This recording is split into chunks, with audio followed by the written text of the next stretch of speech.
All right, so we are going over warm-up 5-6. You want to make sure to do it on your own before we actually review it. But in this problem, we've got a long board right here and a short board. These are called levers. They're not something we're covering in this class, but it's a great way to analyze energy and force and the relationship between the two.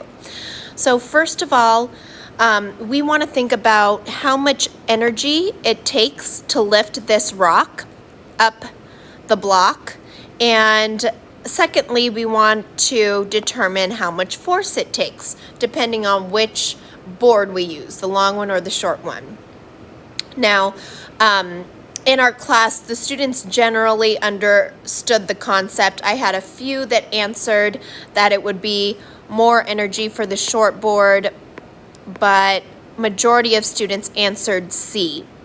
And the reasoning behind C is that energy is equal to, in this scenario, a change in gravitational potential energy. We start with 0 energy at the bottom, and we end up with gravitational potential energy at the top. The person doing the work is putting energy in through chemical energy and is turning that energy into gravitational potential energy. Now, the equation for gravitational potential energy is mgh. And regardless of what board you use, the mass stays the same, gravity is always 9.8, and the height in which it is lifted is the same. All of these values are equal, no matter whether you use a long or a short board to lift it. So that's why C is the same for both boards, because gravitational potential energy is going to stay the same. Now, in the second sentence, it talks about force, and students often mix force and energy up, or think that they're one and the same. If you have more energy, you have more force, and that's not necessarily the case.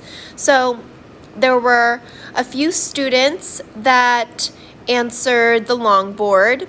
I had most students answer the short board, and I had a few students who answered that they would be the same. So again, that's the idea between energy and force.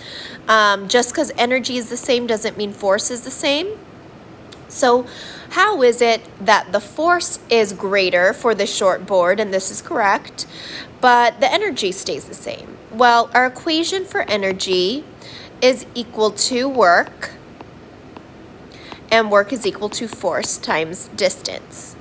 And if you think about the fact that energy stays the same, then you need to understand that with a short board, if the force increases, notice the distance in which it needs to be pushed down decreases.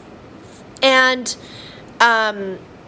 more ideally, if you've got a long board, we know that the energy or the work is going to be equal, but we're saying that the force and distance for this type of scenario, less force, but notice the distance it's being pushed down is going to be greater. So they actually counterbalance each other so that this work or change in energy stays the same. Now, for those of you who didn't answer that the short board would have more work, I want you to think about a common lever that we all use. They're often used in tools, but doors are a lever. And if you notice in doors, the doorknob is always at the opposite end of the door than the hinge, and as far from the hinge usually as possible. So the reason why they do that is because that distance, the greater your distance is from this pivot point, the less force it's going to take to open or close that door. That's also the reason why you generally don't see doorknobs in the middle of a door or close to the hinge of a door, because the closer it is to the hinge, the harder it is to push the door open. So the answer for this one is definitely B, and the answer for part 1 is going to be C.